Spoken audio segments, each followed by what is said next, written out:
పిల్లల lunch box లోకి కమ్మగా తినేటట్టు ఒక రెసిపీ చెప్పనా నేను. మటర్ ఆలు పులావ్ చేస్తున్నాను ఈరోజు. చిన్న సైజు 2 బంగాళదుంపలు 2 తరిగి పెట్టుకున్నాను. అలాగే కొన్ని బఠానీలు వేసాను. అలాగే కొంచెం జీడిపప్పు, ఒక బిర్యానీ ఆకు, కొంచెం జీలకర్ర, అలాగే ఒక స్టాయినిస్, అలాగే ఒక లవంగ, ఇలాచి. ఇక్కడ చూడండి, కొన్ని వెల్లుల్లిపాయలు, అలాగే చిన్న అల్లం ముక్క, ఒక 4-5 పచ్చిమిరపకాయలు నేను ఇలాగా మిక్సీ ఆడి పెట్టుకున్నాను. కచ్చు చిన్న ఉల్లిపాయలు 2 సన్నగా ఇలాగా పొడుగ్గా తరుకున్నాను. అలాగే 2 చిన్న టమాటాలు 2-3 ఇలా తరిగి పెట్టుకున్నాను.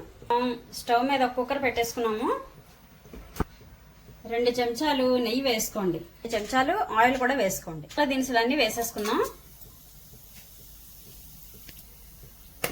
ఒకసారి చక్కగా కలుపుకొని అల్లం వెల్లుల్లి పచ్చిమిరపకాయలు ఏదైతే మనం ఆడించుకున్నామో అది వేసేయండి. కొంచెం ఇది పచ్చివాసన పోనిద్దాం.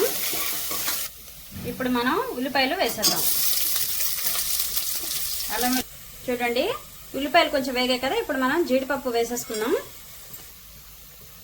1 టీ స్పూన్ ధనియాల powder, 1 teaspoon jeera powder, కొంచెమే 1/2 teaspoon kitchen king masala, అలాగే 1 teaspoon Everest biryani masala, అలాగే కొంచెం చిటికెడు పసుపు, 2 చెంచాలు కారం.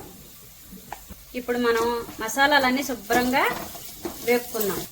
వేగిపోయిందండి. ఇప్పుడు మనం టమాటా వేసేసుకున్నాం. టమాటా మగ్గడానికి కొంచెం ఉప్పు వేసుకోండి. మీకు మెత్తనుప్పు అలవాటు ఉంటే మెత్తనుప్పు వేసుకోండి. టమాటా మగ్గడానికి కొంచెం నీళ్లు పోసుకోండి, కొంచెమే. టమాటా మెత్తగా మగ్గనిద్దాం. ఇప్పుడు టమాటా చక్కగా మగ్గిపోయిందండి. ఇప్పుడు మనం ఆలు బఠానీ 2 వేసేసుకున్నాం.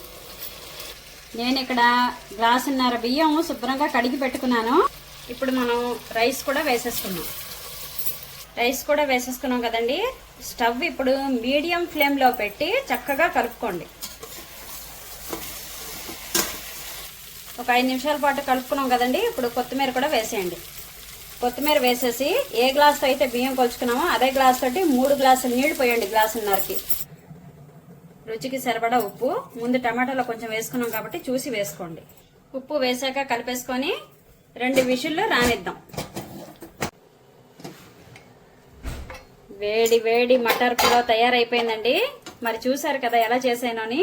పిల్లలు పెద్దవాళ్ళు అందరూ తినొచ్చు. చాలా బాగుంటుంది. మీరు కూడా ఒకసారి ట్రై చేసి చేయండి. అలాగే ఇది ఎలాగుందో కామెంట్ చేయండి. ఛానల్కి సబ్స్క్రైబ్ చేసుకోండి.